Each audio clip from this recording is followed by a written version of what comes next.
I never asked to be born. In fact, my parents didn't really ask for me either. According to my mom, she was young and naive, infatuated with a guy who couldn't control himself, and before they knew it, boom, baby was on the way. That baby turned out to be me, Sheila, the mistake. Mom wanted to get rid of me, but when both sets of grandparents found out, they quickly put an end to that idea. Back then, raising a child alone wasn't the norm, so Mom and Dad ended up getting hitched, and I came along kicking and screaming 9 months later. Dad never let me forget how I'd ruined his life. He often muttered, "There goes my youth," whenever he looked at me. To him, I wasn't a daughter. I was like a ball and chain anchoring him down from the life he felt he deserved. For 10 years, it was just the three of us living in that small house, me trying to tiptoe around without upsetting Dad, Mom cooking and cleaning frantically, and Dad coming home from work wearing a scowl that only deepened when he saw me. Then a miracle happened. My little sister Sarah, the golden child, came along, the one they actually wanted. As for me, I was pushed even further to the background. "Sheila, watch your sister." "Sheila, be quiet. Sarah's sleeping." "Sheila, why can't you be more like Sarah?" It was all about Sarah. She got new clothes while I got hand-me-downs. She got praise, I got scolding. She was showered with love. I learned to live with disappointment. By age 10, I was doing most of the household chores, scrubbing, mopping, dusting, you name it, I did it. Not that anyone thanked me. It was simply expected. However, there was one task I didn't mind: cooking. Mixing ingredients and creating flavors felt like magic. I remember making my special lasagna for family gathering for the first time. Aunt Linda took a bite and exclaimed, "Mary, this is incredible. When did you become such a master chef?" Mom just smiled, absorbing the compliments, while I stood invisible in the corner. I tried saying, "Actually, I made it," but Aunt Linda laughed as if I had told a joke. "Sheila likes to help in the kitchen sometimes," Mom smoothly interjected, soaking in the praise. My voice was futile. No one believed me anyway. Growing up, the kitchen became my sanctuary. While Sarah received gifts and attention, I found solace in pots and pans. By high school, I could make a mean pot roast that not even Dad could complain about. He'd grunt, "Not bad," as he shoveled food into his mouth, and from him, that was high praise. But cooking wasn't just about feeding my family. I had bigger dreams. Each night, I envisioned my own restaurant bustling with happy patrons savoring my creations. One dinner, I couldn't contain it any longer. "I want to open a restaurant someday," I blurted out. Silence followed. Then Sarah snickered. "You a restaurant?" Mom looked worried, as if I had said I wanted to be an astronaut. Dad didn't even glance up. "Restaurants fail all the time," he scoffed. "You'd be broke within a month." I argued, "But I'm good at cooking." "Everyone likes my food," to which Dad retorted, "Everyone likes free food. Doesn't mean they'd pay for it." Sarah chimed in sweetly. "Maybe you could work at McDonald's, Sheila. I hear they're always hiring." When it came time for college, I set my sights on the finest culinary school. To my surprise, Dad agreed to fund it. "This is your inheritance," he said gruffly. "Don't expect anything else. The house, the savings, they're for Sarah." Strangely, it didn't hurt. I was too thrilled about culinary school to care. This was my chance to prove myself, learn from real chefs, and refine my skills. College was a whirlwind of chopping, sautéing, and baking. For the first time, I felt I belonged. My classmates admired my cooking, and instructors praised my creativity. But reality hit hard upon graduation. With no money for my place, I had to return home. The stark contrast between college life and my family's indifference was glaring. "So, you're a chef now," Sarah sneered over dinner. "Does that mean you'll be doing all the cooking from now on?" Mom intervened before I could reply, saying, "That's not bad. It's an excellent idea." And that was just the routine. My dreams pushed aside once again. Back in the familiar role of family helper, Sheila found herself once again managing everything at home while gathering dust on her culinary degree. Her aspirations felt distant, yet she secured a role as an assistant chef at a local eatery. Though the salary was meager, it was an entry point into the culinary world. Exhausted after long nights at work, Sheila returned home only to be welcomed by a pile of chores. "This is part of your rent," her mother would declare, listing the tasks. Despite the grind, Sheila refused to be defeated. Every instant outside work was dedicated to strategizing a future where she'd own her restaurant and showcase her potential. 2 slow years passed with each day a replica of the previous one. Sheila devoted herself to cooking and cleaning, all the while witnessing Sarah receive what Sheila dreamed of having. The day Sarah began high school, their father arrived with a proud smile saying, "Sarah, dear, come see what I got for you." Gathered outside, they saw a brand new car parked in the driveway. "But I can't even drive yet," Sarah exclaimed, eyes wide with surprise. "You will soon," Dad laughed, tossing her the keys. He believed she deserved the finest from the get-go. Sheila, age 16, recalled her second-hand bike, merely a necessity for reaching her part-time job. Each week marked new lavish gifts for Sarah, the trendiest gadgets, high-end clothes, even a luxe room makeover, while Sheila remained in her long-standing room with its faded decor. The spiders seemed the only consistent company among the drab surroundings. Thoughts of moving crept in as Sheila considered sharing a small apartment to escape the perpetual reminder of her devalued existence. But as Christmas approached, she saved diligently, intent on presenting her family with thoughtful gifts to reframe their perception of her. On Christmas morning, she distributed envelopes containing not simple scratch-offs but major lottery tickets. Her mother, less than impressed, muttered, "Tickets?" Her father's dismissive snort was echoed by Sarah's eye roll. "Thanks, Sheila. That's very considerate." With a saccharine tone, their mother suggested it was fair if Sheila expected no gifts either. Stifling emotion, Sheila grabbed the tickets defiantly. "Merry bloody Christmas," she retorted, leaving abruptly. She reached out to her colleague Jen, bypassing the family gathering for companionship at the closed restaurant's bar where they shared ordeals. Although not a picturesque holiday scene, the camaraderie eased her loneliness. Days later at work, a call from an unknown number sparked her curiosity, ultimately revealing astonishing news. "Hello, is this Sheila Thompson?" "Yes," she responded hesitantly. "Congratulations, Linda from the State Lottery Commission here, calling about your winning ticket. Post-taxes, you'll receive $690,000. Stunned, she made her way home, thoughts racing about realizing her restaurant dreams. "You'll never guess what happened," she burst out, sharing the revelation with her family, who gaped at her in disbelief. "I won the lottery," Sheila declared, her triumph finally spoken aloud. "The moment was surreal when I realized that the ticket meant for Mom won $690,000 after taxes." An unexpected silence filled the room until Sarah broke it with her high-pitched voice claiming, "That money is ours. You bought those tickets for Mom and Dad, which means anything theirs is mine too." I was taken aback, as if I'd been hit.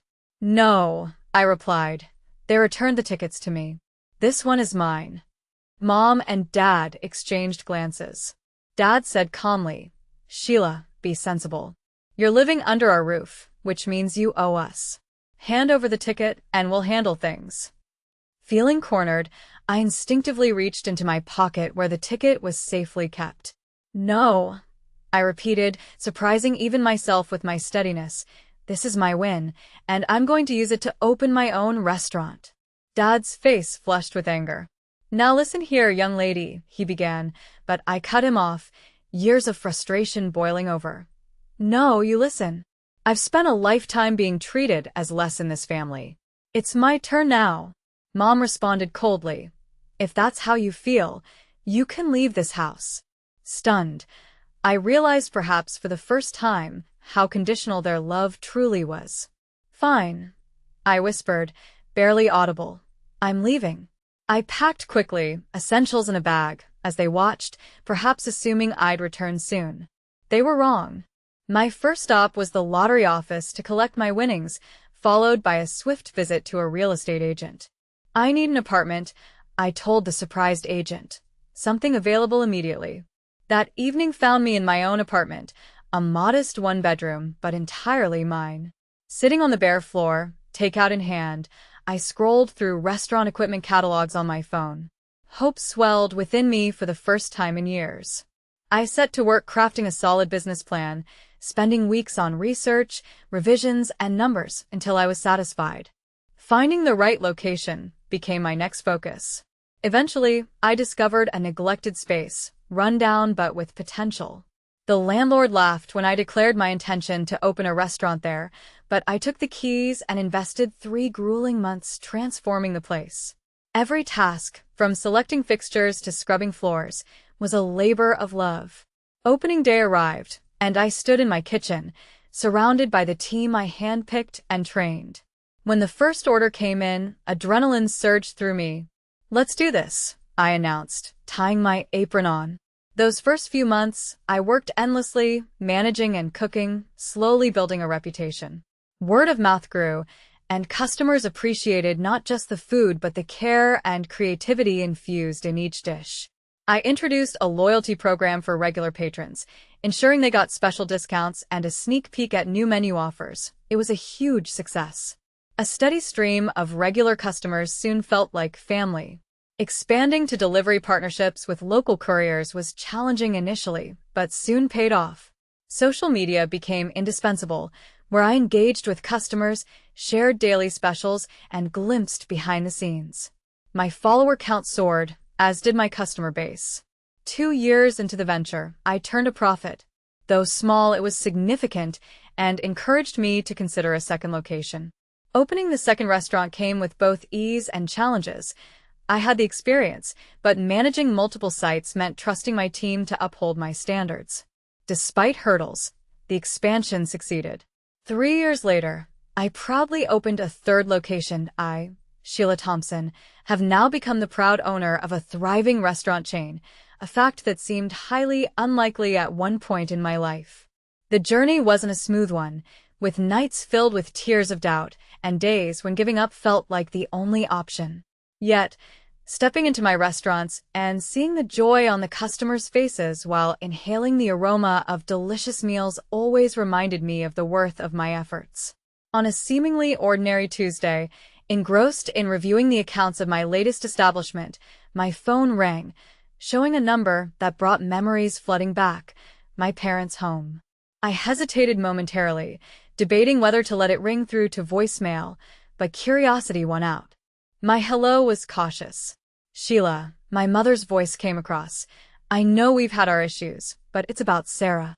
We need your help." Of course, it was Sarah. "What's happened?" I queried neutrally. Next, Dad's voice was on the line. "Trouble, Sheila. She's accused of stealing at her workplace, lost her job, and now no one will hire her. Can you find her a spot in one of your restaurants?" I almost laughed, amazed at their audacity asking for a favor after everything. Then I thought of Sarah. Despite everything, she was still my sister. "Let me speak to her," I said. She came on with a tremulous voice. "Sheila, I'm sorry for what's happened. I need help." With a sigh and closed eyes, I replied, "All right, I'll give you a job, but no special treatments here. Mess up and you're out." "Thank you, Sheila." The next day, Sarah came in on time, visibly nervous but steadfast. I started her as an administrator, assigning simple tasks and gradually increasing her duties. To my amazement, she seemed earnest, keenly absorbing training and not complaining. One closing night, she broke down. "I need to confess something. I didn't steal. My boss tried to assault me. I said no, and he retaliated by spreading lies." A deep anger for her filled me. "Why not report him?" I questioned. "Who would believe me?" she answered, tears in her eyes. "I was scared, Sheila." "I believe you, and we'll sort this out," I assured her, pulling her close. Over several weeks, I dedicated myself to mentoring her on managing a restaurant. Absorbing everything like a sponge, she impressed me. Watching her manage customer rushes with confidence filled me with emotion, pride tempered with a cautious inner voice warning against being entirely trusting.